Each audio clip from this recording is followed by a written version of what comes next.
नेपाली क्या है? नेपाली बहादुर है, नेपाली शक्तिशाली है, नेपाली सब कुछ करना सकता है, ये गुलाम नहीं है। स्टूडेंट को ऐसे तरीके से मारेंगे तो कौन सा देश चलेगा? ये सब बहुत क्रूरल देश जैसा हो गया, क्रूरल शासन हो गया। ये तो गोली का शासन ऐसा नहीं चलता है, कोई देश में ऐसा नहीं चलता है। आज सभी नेता लोग का घमंड तो टूट ही गया है ना। कल कमती में 19 लोगों को, स्टूडेंट को नेपाल पुलिस ने गोली मारा, चुन चुन के गोली मारा। उसने गोली मारने का एक तरीका होता है ना, गोरे मार के उसे घायल कर देने का, पर वैसा नहीं किया उसने सीधा यहाँ पर मारा है, यहाँ पर मारा है, डायरेक्ट वो मर गया है।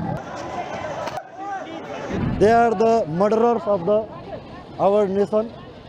They killed our 14 years children on gunshot in head, and this is very brutal.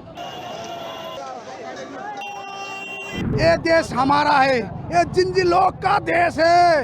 ये नेता लोग सब भाग गया, ये नेता लोग काम चोर है, भ्रष्टाचारी है। और ये देश के लिए ये जिंजी ने 2 दिन में सब कुछ कर दिया। ये इस नेता सब ने हमारा 19 वर्ष खा दिया, और अब हम लोग का प्रधानमंत्री होना चाहिए। और अब हम ये पार्टी का नेता नहीं मानते हैं, हमारा जिंजी से प्रधानमंत्री हमें चाहिए, और राष्ट्रपति हमारा उसी से चाहिए, और जौन मंत्री हमारा जिंजी भाई लोग हमारा देश निर्माण करेगा, हमारा देश फेरी उठेगा, हमारा सिर फेरी वो माथी उठेगा।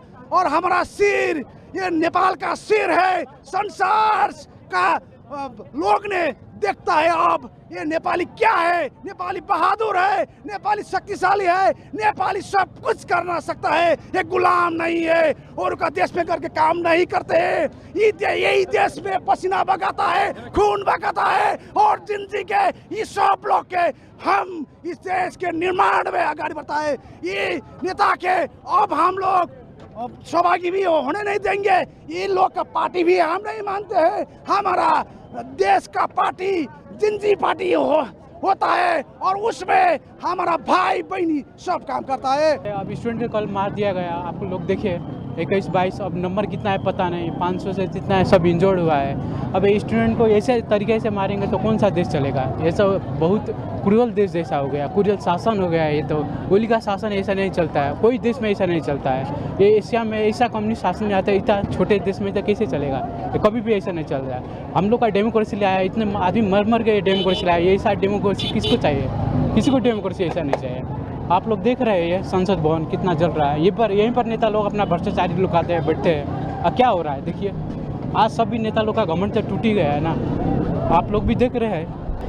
जैसे आप लोग देख रहे हैं, आज हमारे नेपाल में संसद भवन ने पूरे जनता ने मिलके, जेनजी ने मिलके आज आग लगा दिया है। कल नेपाल पुलिस ने जितना ज्यादा किया है ना, कल कमती में 19 लोगों को, स्टूडेंट को नेपाल पुलिस ने गोली मारा, चुन चुन के गोली मारा। उसने गोली मारने का एक तरीका होता है ना, गोरे मार के उसे घायल कर देने का, पर वैसा नहीं किया उसने सीधा यहाँ पर मारा है, यहाँ पर मारा है, डायरेक्ट वो मर गया है। और ये सरकार ये जो हुआ है ना, ये इतना कुछ ये सोशल बैंडिंग के लेके नहीं हुआ है। हम लोगों को चाहिए यूथ लीडर चाहिए। अब हम लोग परिवर्तन खोज रहे हैं। ये बूढ़े लोग है ना, ये बूढ़े लीडर है ना, वो हम लोग अब वक्त हो गया है, अब नहीं चाहिए, हमारा यूथ चाहिए। अब सब जेनजी का मांग है youth. It's too much you are seeing. I have no words for this. All the people of our countries and youth with the students are coming here for protest, and finally they ran out of country. They are the murderers of our nation. They killed our 14 years children on gunshot in head, and this is very brutal for our Nepal country. And I hope that now coming next PM will be good as well as by seeing this scenario. And I would like to say that please जनता हामी एक भएर यसरी नै जाउँ हैन। जसले जस्तो गर्छ त्यसलाई त्यस्तै देखाउँ, लखेट्नु पर्छ, नभए हाम्रो खुन चुसेर हामीलाई नै मार्छन्। So the Prime Minister also has resigned. Yeah. He should. He have to. Prime Minister has resigned, but that is not enough. The youth over here, they won't be satisfied just by the resignation of Prime Minister. We need Prime Minister to be in front of the people and be sorry for all the killings that he has done yesterday. Our friends, more than 20 friends have been killed, and many of the youths have been injured.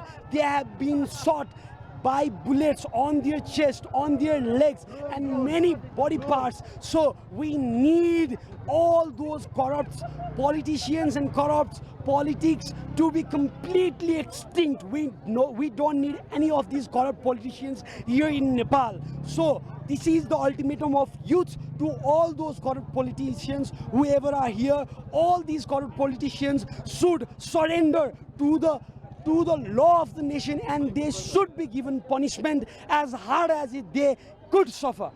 Nepal and he went abroad with the destination unknown. No worries. When our Nepali has been all around the world. We have listened that he has flew to Dubai. No worries. There are a lot of Nepalese people in Dubai. They will find him even if he dig and even if he get inside the hole or borrow the hole for himself. If he hide in the bunker, no worries. Our Nepalese will find him, and he should pay for all this that has happened here. प्रभातखबर.com, विश्वास वही, रफ्तार नहीं।